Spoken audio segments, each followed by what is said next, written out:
আপনি বিশ্বাস করেন ব্যবসা খুব ভালো চলছে, মানুষ বললো যে বাহ করতো ব্যবসা হেভি, লালে লাল শাহজালাল, ঠিক আছে, দেখবেন আপনার কেনা বেচা বন্ধ হয়ে গেছে। এরকম হবে, আমার কথাটা বিশ্বাস করেন।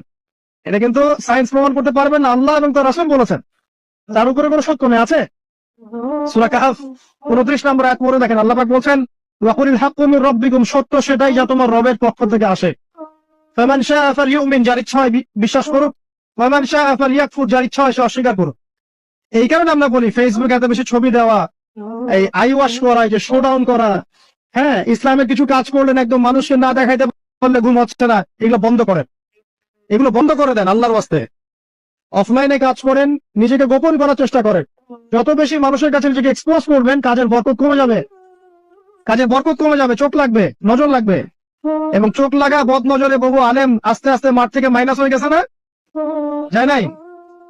এখন কি আলেমদের সংখ্যা বেশি না কম? যত দিন যাবে আলেমের সংখ্যা আরো কমে যাবে।